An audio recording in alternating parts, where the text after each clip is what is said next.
resulta, importanteng makuha ang lahat ng detalye at mapakinggan lahat ng panig. Kung minsan para mas kumpleto, mas maganda rin kung mararanasan mismo ng nagbabalita.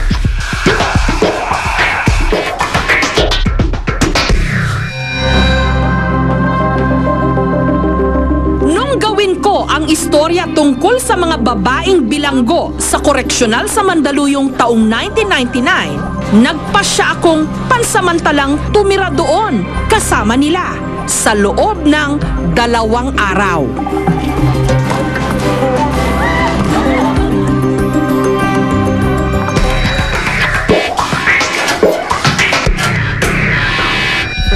March ang kabuanan nyo.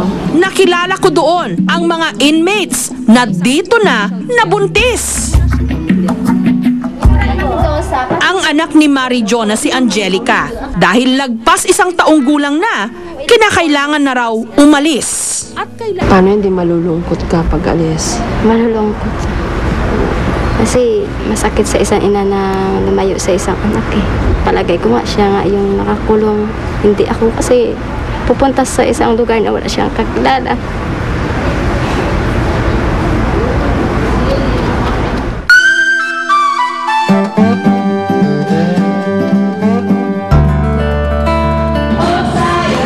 Sumali rin ako sa kanilang pagpipilit na humanap ng kaunting saya.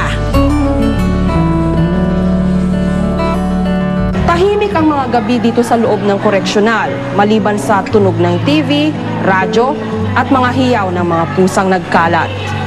Ayon sa mga nakasanayan na ang lugar na ito, para din itong isang malaking tahanan. Yun nga lang, tahanan sa likod ng rehas. 14.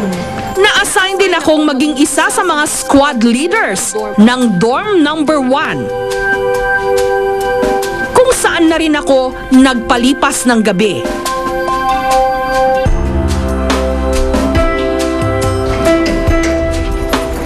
Pinahiram ako ng isa sa mga preso ng malambot na unan at ng bagong almirol na kumot. Noon ko napatunayan na sa bilangguan man, may mga bagay rin pala na dapat ipagpasalamat.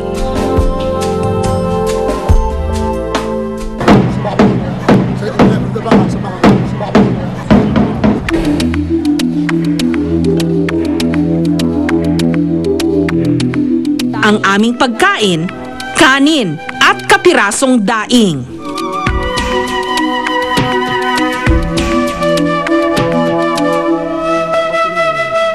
Pagkakain, kanya-kanya ng gawain ang mga inmate. Sa loob ng aking pamamalagi dito sa loob ng koreksyonal, madali akong nakalimot kung sino ang mga kapiling ko dito. Mga kriminal kung ituring ng ating lipunan. Gayunpaman hindi nawala sa akin ang pag-aalinlangan at takot. Pero madaling naiwaglit yon ng pakiramdam na ang mga nandidito'y hindi rin naman iba sa atin. Taong 1996 naman nung gumawa ng ingay ang Unification Church of South Korea dito sa Pilipinas. Sa isang pambihirang pagkakataon, halos 1,000 pares ng mga Pilipina at Koreano ang dumagsa sa PICC para magpakasal kahit hindi sila magkakakilala.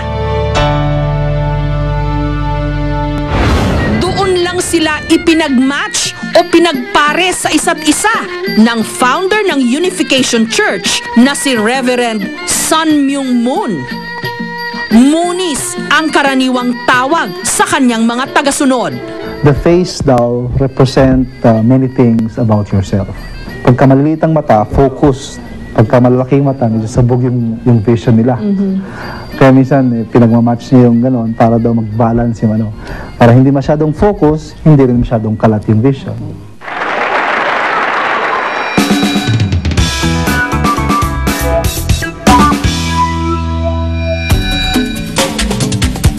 Upang mas maintindihan ko ang kaugalian ng mga Moonis, pumunta kami ng South Korea kung saan sila unang itinatag. Ito'y sa imbitasyon na rin mismo ng grupo. Ito ang Freedom Bridge na nag-uugnay sa North at South Korea. Ngunit nananatili itong sarado, simbolo ng pagkakahiwalay ng bansang ito. At isa sa mga layunin ng Unification Church na balang araw ay magkaisa rin ang kanilang inang bayan. Dito sa isang munting kapilya sa siyudad ng Seoul, nagsimula ang lahat. Noong unay, mahigit 30 mga mag-asawang Koreano lamang ang nabindisyonan dito. Ngayon, umabot na sa 400 million na mga mag-asawa sa buong mundo ang nagkaroon ng blessing ng simbahan. Nakilala ko roon ang mga Pilipinong kasapi. Sa kaso ni Roslyn, 2 kasalan daw ang naganap. Nauna muna ang Christian ceremony na sinundan ng traditional Korean wedding, kung saan sa halip na halikan, papasanin ng groom ang kanyang bride. Ang impression ko sa'yo, kontentong-kontento ka sa buhay mo. Tama ba? That's true. You're absolutely right. Wala ka na bang mahihiling pa? Wala naman. Masaya ako kasi actually, maraming yung naiinggit sa case ko kasi itong asawa ko, he's very kind and then he's very supportive of me. Pero hindi lahat ng mga Pilipinang nakilala ko doon na ipinakasal sa mga Koreano sa simbahang ito, gumanda ang buhay. Si Marina, hindi niya tunay na pangalan, pinakasan ang Koreanong napangasawa niya. Nagkaroon na ako ng phobia sa kanya eh. Kasi para bang malikot siya, para bang mayat maya, pisil-pisil ng ano mo pag nakikita.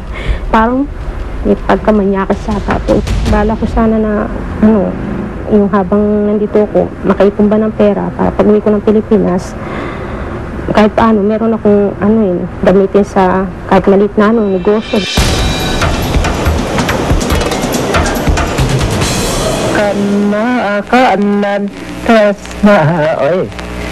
Personal ko ring naranasan ang ilang tradisyon at kaugalian ng mga katutubong Ibaloy sa Benguet, Abril ng taong 1999. Gumawa kami noon ng istorya tungkol sa mga mami o labi ng mga ninuno ng mga Ibaloy. Hindi naging madali ang daan na aming tinahak papunta sa mga kuweba. Pagdating doon, kinailangan din naming mag-alay ng alak o sigarilyo para sa kanilang mga espiritu. You live above these mummy caves or this skeleton cave. What do you feel about it? Maybe the spirits of the dead are always with me.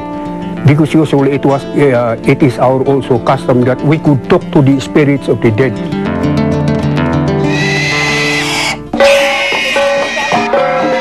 Inabutan rin namin ang isang selebrasyon ng mga Ibaloy, ang kanilang pinagsasaluhan, tapoy o rice wine.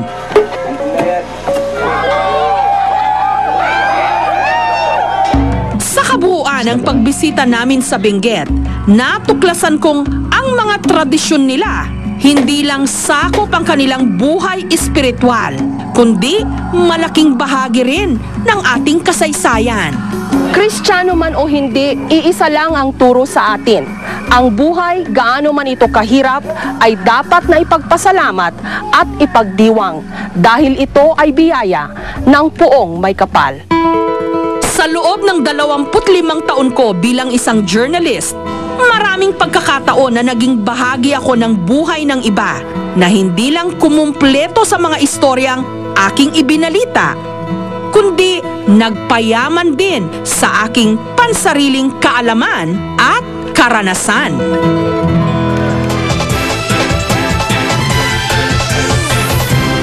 Sa paaralan, marami tayong matututunang kaalaman na pwede nating gawing sandata sa buhay. Pero sa aktwal na pakikisalamuha sa iba't ibang klase ng tao, matututo tayong makisabay sa iba't ibang biyahe ng buhay.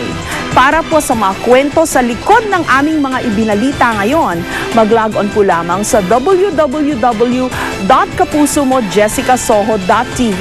Para po naman sa mga kwentong gusto ninyong ibahagi sa amin, mag-email lamang po sa kmjs@gmanetwork.com. Pwede nyo rin pong bisitahin ang aming Facebook account at ito lamang po ang Facebook account na opisyal at otorisadong nasa aking pangalan. Hanggang sa susunod na Sabado po para sa isa na namang makabuluhang kwentuhan. Ako po ang inyong kapuso mo, Jessica Soho.